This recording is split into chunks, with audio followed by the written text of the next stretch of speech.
All right, welcome back, Arch City Poker YouTube. Not sure if we're getting a podcast up again this week, an episode, if you will. Sick kid, and we got to be dads first. So that's pretty much all that I'll say about that. If we get one up, we get one up. If not, I want to give you guys, a 30 to 45-minute live stream. Abby returns to the lodge. If you guys know who she is, I think she's a vlogger, poker influencer within the community. But it'll be live with stakes. I actually already went through like 8 minutes of real footage, but then I realized the volume was on the stream, and that can give me a copyright strike, and it can also obviously be distracting if you hear it at all. So I'm just a big stone cold idiot, and we're gonna go again here. And again, I'm gonna look at it from the pre-flop aggressor's perspective if I can, and yeah, just kind of give quick analysis. I'm gonna try to get through more hands than I at the pace I was at the first time around here. So going through our quick thoughts, though. If we're Neo under the gun +1 here, we need to just fold this hand, but he wants to start out with a bang. Apologies also if I need to take a drink. Allergy stuff is tickling my throat. Apologies for the weird shadow with my the video of me there. It's daylight sun here. I can't do anything about it right now, guys. So just a lot going on today. Just roll with it with me. Peyton and Ronan both missed squeeze spots. I'll just point that out on their end, but we're going to look at it from Neo's perspective. All right, static texture. We've talked about these a lot. Like, we can bet pretty large here to set up stacking, like weak ace-x hands and low stakes games. But multi-way, we need to be a little bit careful about what we start to bet with. If you are going to bluff in this spot, guys, you want to have what I would refer to as like nutty or robust equity, like future equity. Like, you would want the nut gutters here, like king, jack, king 10, jack 10. And then the only other combo that actually ironically makes sense is like some of the pair blockers that don't have showdown value, but they can block like two pairs and sets. And so his 8 is actually not, it's not the worst candidate. The problem with his hand is like he's not suited, so he doesn't have a backdoor suit. The 10 is, it's okay for like his, backdoor straight draws, but like this is a hand that we just should not be involved with, guys. Now, if you start bluffing here, I think generally speaking, if you continue heads up, you're going to have to plan likely a 2 to 3 street, multi-street, bluff, if you will. I think if you're planning to just stab here, hoping to take it down, guys, and you have no plan for future streets, that's a huge mistake.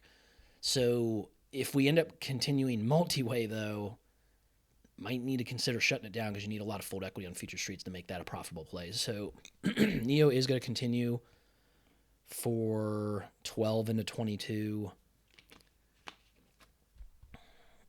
Again, I think we're just setting up a bad spot here. So he gets both callers, both reasonable.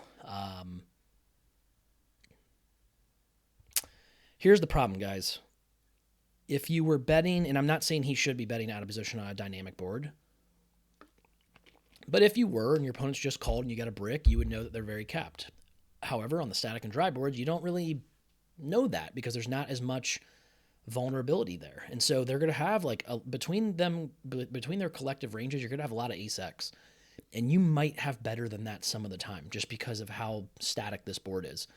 Like, you get live low stakes players love to trap, and so you're going to get sometimes two pairs or better here, guys. That's why even though I said on the flop I would mostly, if I bet, I'm planning to barrel off, but I gave the disclaimer that not multi-way.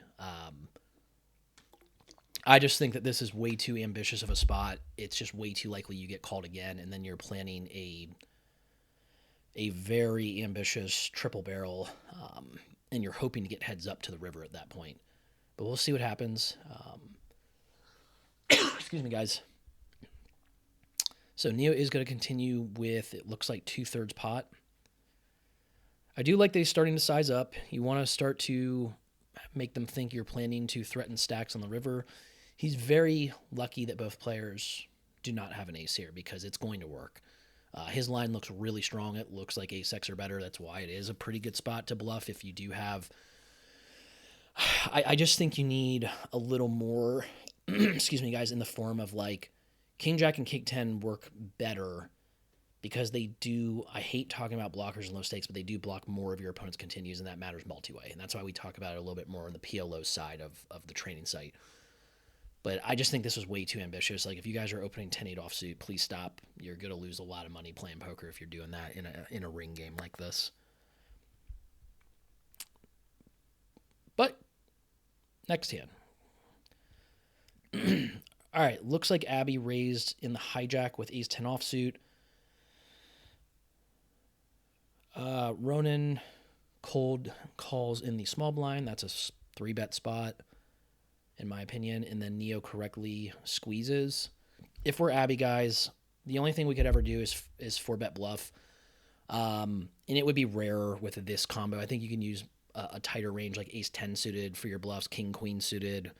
If you're in position though, those hands have a little more playability to them. So like you might include actually more like ace 10 offsuit is not the worst. You could use like ace 9 offsuit, ace 8 offsuit, king 9 offsuit.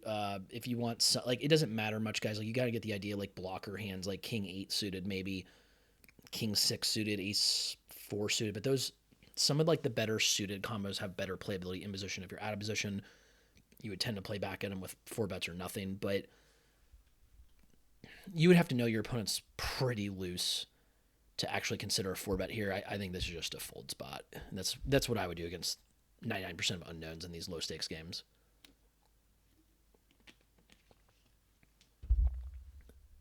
Ronan's going to kind of like half tank fold. We're going to continue on with the hand, guys. Or with the footage. All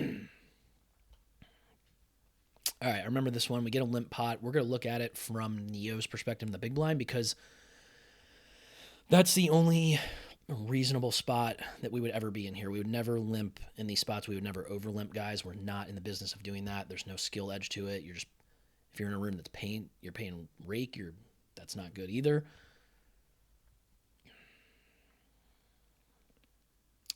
Get a semi-dynamic flop, a king 4-3. We're just going to check range out of position, see how our opponents feel about it. And this is going to check through, guys. And so I think this actually sets up, doesn't mean we need to take this spot every time, but range the field.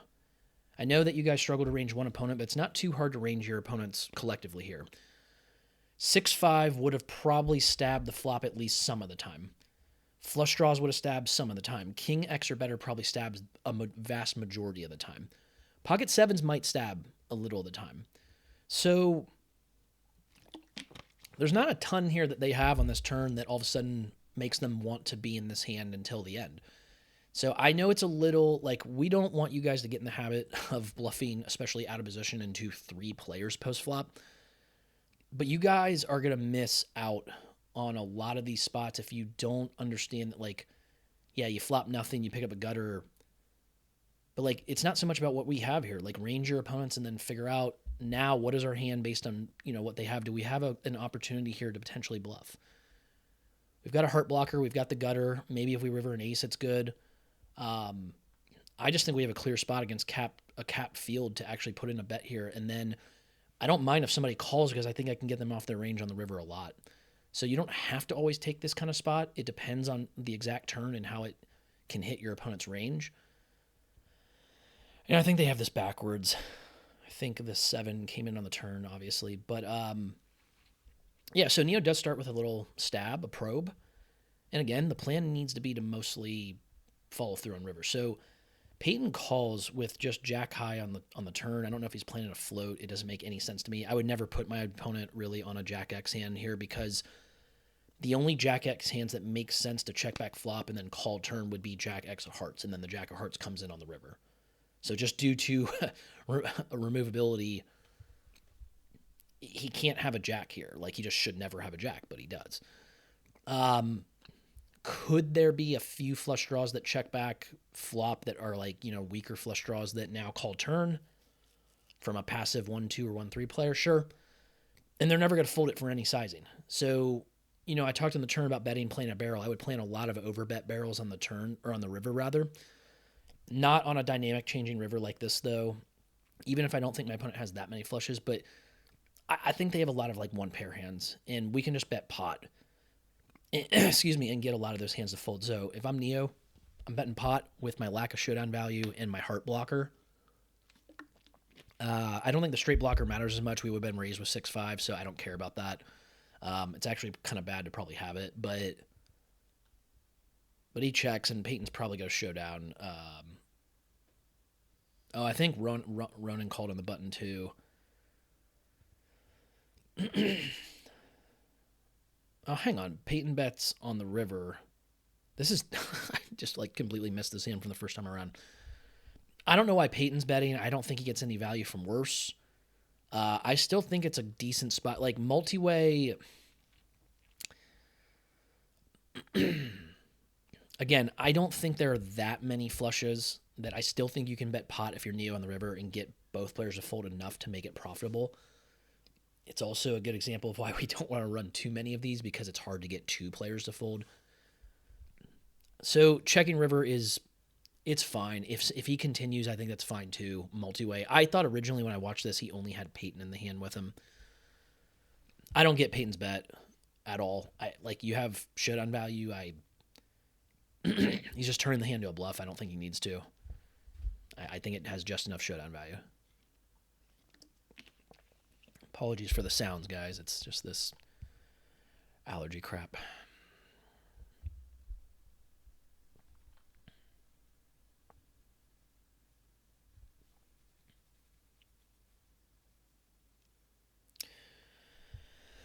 Okay, Steven under the gun with kings, or UTG1. Abby cold calls next to act. That's just way too loose, guys. And I think this was maybe one of the last hands I saw. Yeah, there's going to be a call in the straddle, I believe. Yeah, Clint's fine to call in the straddle there. A little bit better ace-x suited. You could consider more squeezing. It kind of depends if you know Steven. If he's nittier, probably just call. Yeah, so Abby flops the nuts. And guys, I want to point this out the first time around when I was trying to make this video, that betting here if you're Steven's problematic because you open yourself up to a world of problems. Whether your opponent calls now, especially in position, and then you're playing in this bloated pot on a board that runs out with a lot of dynamic changing turns and rivers. That's really bad for one pair of hands. If you get raised right now, you could be making a huge mistake whether you call or fold. Like, there's no reason to bet, narrow your opponent's range, and put yourself in a really overextended position when you can check and your live low stakes opponents are not going to act with enough balance. Especially multi-way, they're going to be really straightforward. We get to find out a lot about how the in-position player feels. If Abby checks back, Clint's going to pretty much be incredibly truthful on most turns. So it's just a good spot to make sure you protect yourself. I mean, theoretically, it's always like a check with range here, I believe. And that's fine and all in theory, but exploitively, we just like to check because our opponents, when check to, especially on dynamic boards, are going to be very truthful because they play very scared. Like, they bet to protect their hands more than betting to get value. Like, they don't think about it in the right ways. A lot of you guys don't. And so, I mean, yes, a lot of you would say, like, well, he's got to bet. Like, he's got to protect his hand. Like, guys, if you're betting just, like, based on fear and protection, you're not playing the game correctly. Like, this is not the most profitable line to take because you open yourself up to a world of problems. You must understand the consequences of your actions here. Like, what does betting really accomplish? Is it getting Abby to call with, like, tens or jacks? Sure, but, like, those hands probably don't stack off a lot of the time.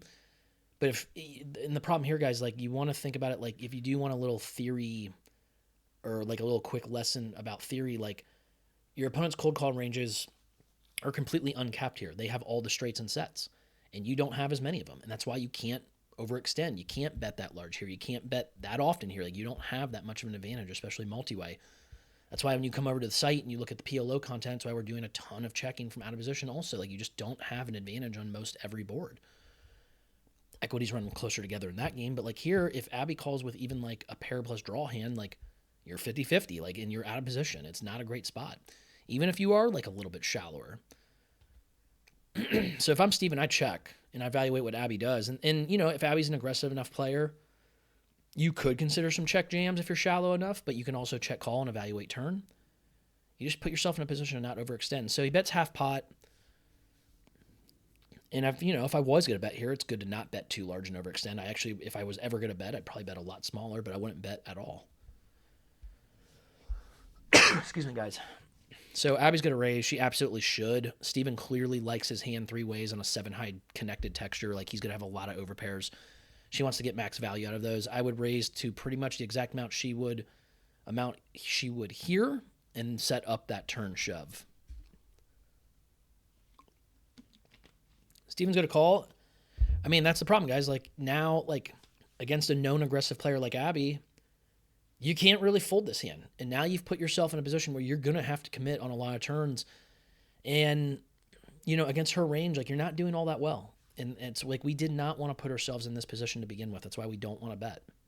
Yes, you are risking her checking back and spade and straight completing runouts happening. Guys, that's going to happen anyway. If you put money in and she calls or Clint calls, like, yes, you're going to be in position on Clint, but let's say Abby calls, mainly talking about this out of position spot, like you're going to see now a lot of dynamic runouts with even more money at stake, and you're going to under-realize your equity. So you got to be really careful about that. Horrible turn for Steven. Like, he absolutely should stack off now, and there's nothing he's going to do. He's going to check, she's going to jam, he's going to call.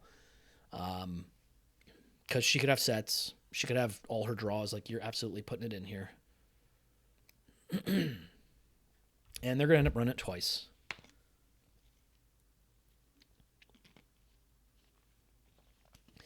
Abby's going to get rewarded for some pretty sloppy pre-flop play, but I do think she played it well post-flop. And that's the thing, guys. Like, if you're going to be slightly looser than what you should be pre-flop, I am. My leak would, and I think a lot of pros' leaks would be being too loose in some spots, too aggressive pre is what I'm specifically referring to. But if you can make up for it post-flop with far superior skill, then you can get away with it. But we want to get away with it in better spots, like especially in position, using more 3-betting. Cold calling with 4 high under the gun +2 is just not a recipe for success, guys, even if it looks like it is here. And Abby, I think she would admit as much. I don't know a lot about her. I've seen some stuff she's put up. I think she's good for the game. She has a good personality, but she's definitely got some leaks. And I think just seeing a little bit what I've seen, she would admit that.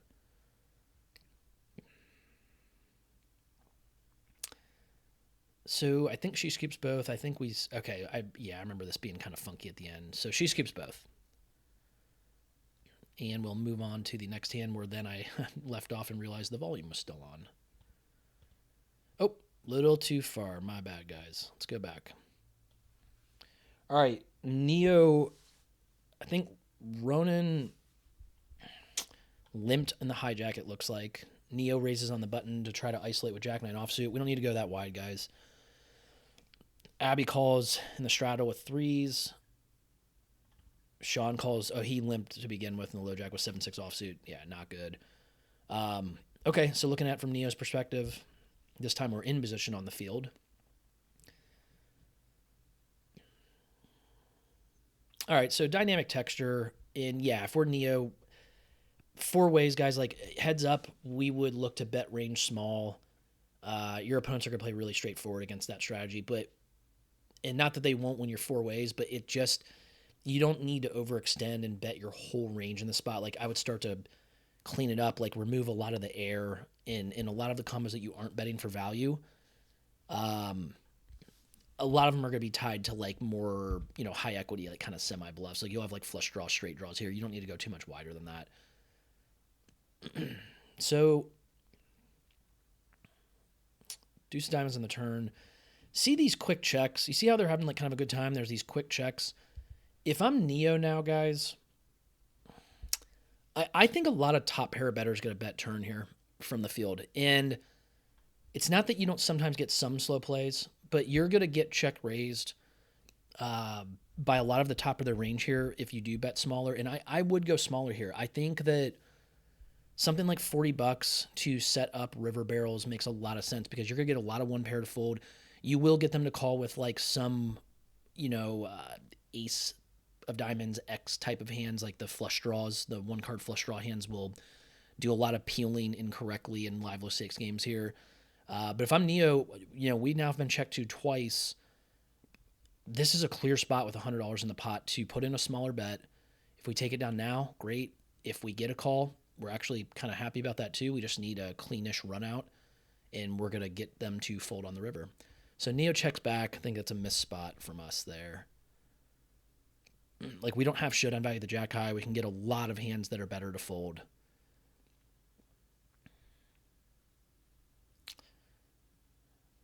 If it checks to us on the river, oh, Sean decides to bet his 7 of diamonds. I mean, we just have a call, I think. It's a little close, but I think the 9 of diamonds is worth calling. And Neo's going to show the best hand, but I think he was way better off.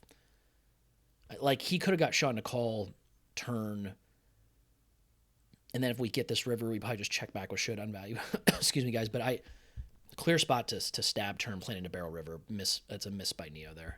Can be more aggressive in some of these multi-way spots, guys. Spots that you're going to be the only one at the table that's capable of picking up the pot a lot of times with nothing. And again, I'm not saying to take every multi-way spot and run with it, guys, but we just had a couple that, I think we had some good opportunities there, and you got to look for those. You can't miss those. Like, that's how you increase the win rate. It's how you become a better player. It's just, you got to find those spots when the opportunity arises. But don't get too crazy with it. All right, hey dude, and the hijack limps with queen jack suited. We definitely want to raise. Excuse me, guys. I hate that this is happening with this allergy stuff, but is what it is. All right, this hand's kind of worthless to evaluate. Like, the only position we would be in the spot is Abby's. I'm going to be candid, guys, for the sake of time. I don't think this is worth looking at. We're going to move ahead. Find a hand that's more realistic for the type of strategy that we're going to be playing.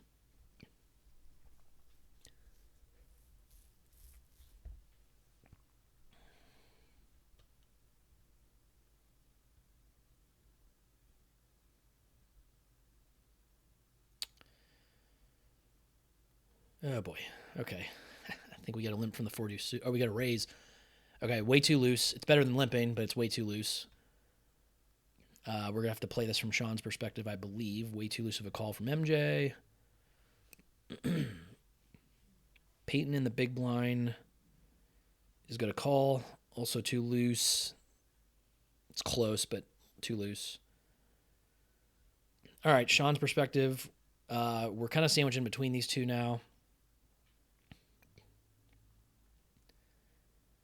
Yeah, and once Peyton checks, I mean, we just... Again, multi-way, you want to interact a little bit more with the board, but we're just going to check range, probably out of position here.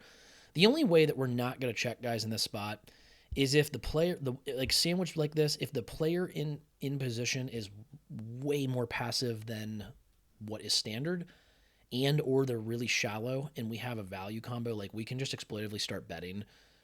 You could include like some bluffs, but you really don't have to. But most of the time here, if we're deeper, especially multi-way, and we don't interact with this board at all. Like, this is why you don't play this wide of a range, because you just miss too often.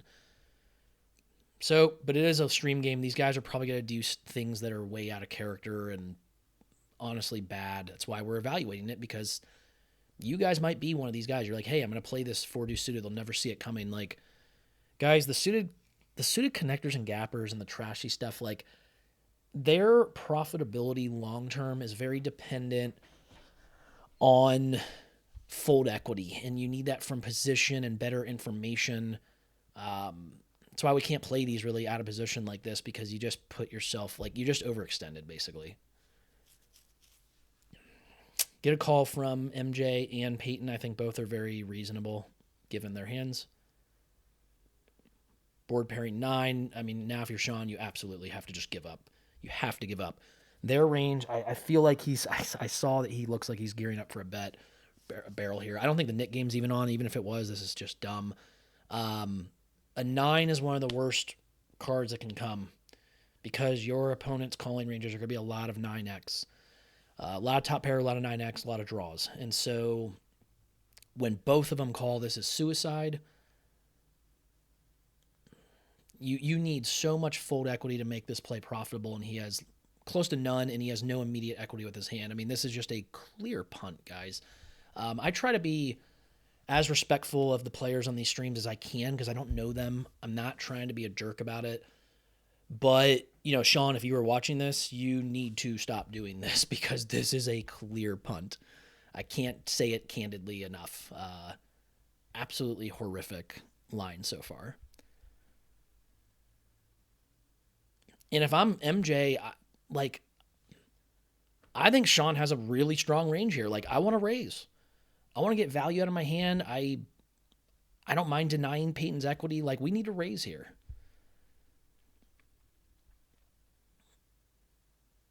Is that just a call?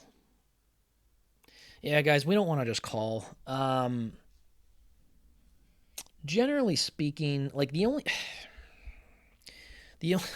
way that call is ever good here is if you actually had the board more locked down. Like if you had, let's say, Jack 9 or maybe like pocket sixes, and in this there's an and to this. Like it's not and or. It is, you need to have more of a lockdown hand, and you need to know that Sean is capable of barreling here with like almost nothing, or he can have like not nutty hands that want to stack off, because he's not going to put more money in on the river with like I think a lot of the bluffs give up on the river at this point. And so the main part of it, guys, in a live low stakes game, if you turn trips or better here and your opponent double barrels into two players on a dynamic board, they generally are saying, I'm not going to fold. Like they don't have four deuce here. They typically have like ace jack or better. So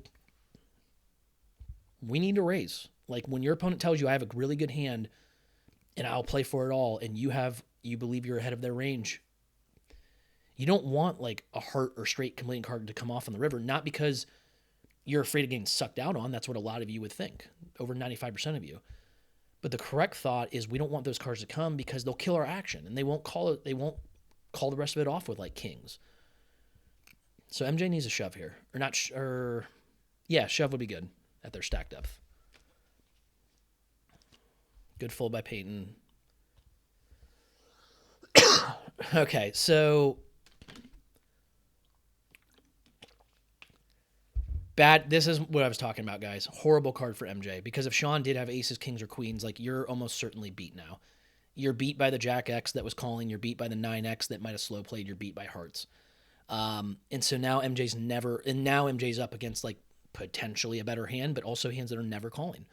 And this is why we didn't want to play the hand this way. And if you're Sean, this would be one of the biggest punts I've ever analyzed from the lodge if he decides to triple off here, because MJ's range is clearly a jack, a 9, or hearts. I don't imagine her having really anything else at this point, and I don't really think any of those hands are folding now.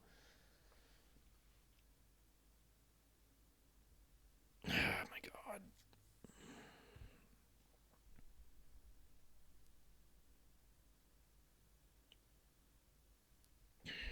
I mean, that's definitely a candidate for a top 3 punt I've ever seen. Sean, I'll give you credit for your heart. But man, this was just a pure gift. Really bad. All right, guys. I think one more hand here to get us to the 30-minute mark. Oh, Sean. Hopefully you play better in future hands here, because I don't want to completely drag you on the stream, but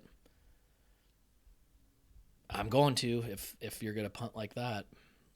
Come over to archcitypoker.com and I'll teach you how to not punt. Clint raises in the hijack with 10-8 offsuit, 2 loose. Abby, I hope correctly squeezed there, I saw, and we're going to take it from her perspective now as the aggressor. Okay, well, we'll get one more hand in then, guys. Excuse me.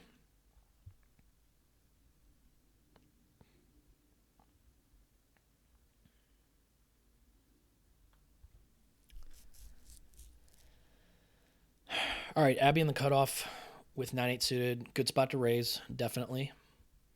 We don't want to limp, guys.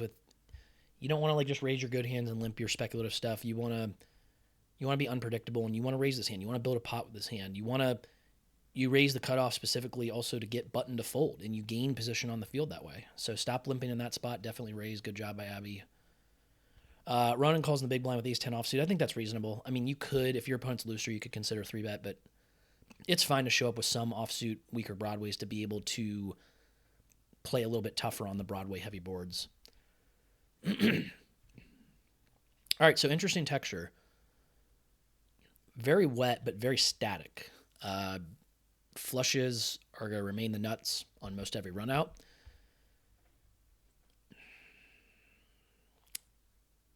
You can check a lot here, but I think with this specific hand, guys, it's wet enough. Like, it's so wet that I think you get opponents to call here with like one diamond, like one card diamond types of hands. I think you get them to peel with some pairs.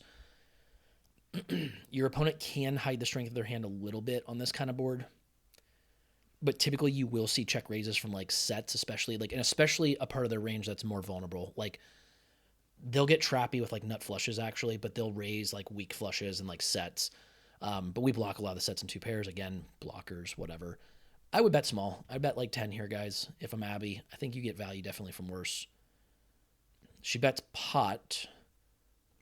I don't love that. You start to narrow your opponent's range to the types of hands that actually have a pretty good amount of equity against you. You can find out the same info for 10 and still get a lot of value out of the hand over future streets, as she she proudly shows the 9-8. All right, guys, 30 minutes in. I think there was some good stuff in there. A lot of mistakes that were made that maybe a lot of you make. And yeah, happy to bring it to you. As usual, come over to archstatepoker.com. If I didn't mention it, I think I mentioned it the first time around when I was recording, but we've made some incredible changes to the site, revamped it. The functionality of it is now far greater. It's far more easy to use. We've got, I believe, over 80 videos, maybe up to 90 now, combination of No Limit PLO on the site. And I implore you to come over if you're serious about getting better, guys. $50 a month membership, and you get a lot of great content that's going to definitely help you become a much more skilled player, both the live low stakes PLO and No Limit Hold'em scene. So if you have any questions or comments, hit me up in the platform here or over in the Discord. Otherwise, I'll catch you guys in the next video. Thanks.